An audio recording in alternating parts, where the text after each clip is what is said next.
ይህ ነው የሚያምርባችሁ፣ እንዲህ ነው የሚያምርባችሁ። አሁን ገና ልትወደር ነው ማለት ነው። የምር ለመናገር ትናንትና በጣም ደስ የሚል ነው። ተትናንትና ወዲያ የቤዛን ቪዲዮ አይቼ እውነት ልታደርገው ነው ወይ ብዬ በጣም ነበር የተናደርኩት እውነት ለመናገር።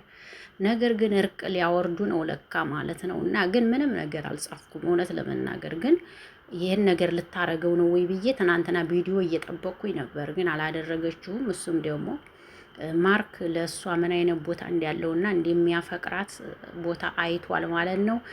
ላለመሰግናት የሚገባው የቤዚ እህት በጣም በጣም የምትለይ እርግት ያለች እንቁ ሴት ናት። እርጋታዋ ደግሞ ስርዓቷ፣ አነጋገሯ፣ መልኳ ሁሉን አሟልቶ የሰጣት እንቁ የቤዛ እህት የምትገርም ናት እውነት ለመናገርና በጣም በጣም ነው ደስ የምትለው። ከምንም በላይ ደስ ትላለች። እና ማርክ እንኳን ደስ ያለ። ከዚህ በኋላ ቁም ነገር ሆኑ፣ ቁም ነገር ስሩ። ወንድሞችን እያያቸው ነው። እነ ኤፍሬም ያሆኑ በቃ ወደ ትዳር አለም ሊገቡ ነው። አንተም እንግዲህ በቃ እሱን አስበህ ወደዛ ለመሆን ሞክር። ከዚህ በኋላ ፕራንክ እንደዚህ መጃጃል ምናምን ያስፈልጋል ብዬ አላስብም። ሰላም እንዴት ናችሁ? ሀቢ ነኝ። ለዚህ ቤት አዲስ ከሆናችሁ ቤተሰብ ሁኑ። አብራችሁ ላላችሁ አመሰግናለሁ። ጠፍቻለሁኝ። አዎ ብዙም እየሰራሁበት አይደለም።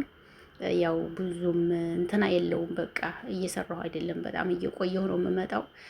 አበረታቱኝ እንግዲህ። ወዳችኋለሁ፣ አከብራችኋለሁ። እንግዲህ በጣም ደስ ብሎኛል በዚህ መልክ ስላየኋቸው። እኔ የምር እግዚአብሔር ይመስገን። ቤዛም ብትሆኚ በርቺ።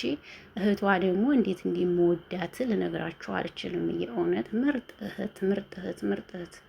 በቃ እንደዚህ አይነት እህት ሲኖራችሁ ትናንትና አይታችኋል። ትናንትና ወዲያ በቃ እጇን እየገተተች ቀለበት እንዲያረግ ምናምን። እሱም ደግሞ ይኸው ዛሬ ሊያስደስታችሁ ነው እንግዲህ እሱም ለራሱ ቻናል ከፍቶ ይመጣ ይሆናል ብዬ አስባለሁ። ብቻ ደስ ይላል። እግዚአብሔር ይመስገን። ማርክና ቤዚ ወደፊት ፍቅራችሁ ይለምልም፣ ፍቅራችሁ ይመር፣ ሰላማችሁ ይብዛ፣ አትጣሉ፣ ፍቅራችሁን አለምልሙ፣ ውለዱ፣ ክበዱ። ላለሁ መልካም ውሎ ይሆንላችሁ። ወዳችኋለሁ። ባይ ባይ። ሰላም ሁኑልኝ።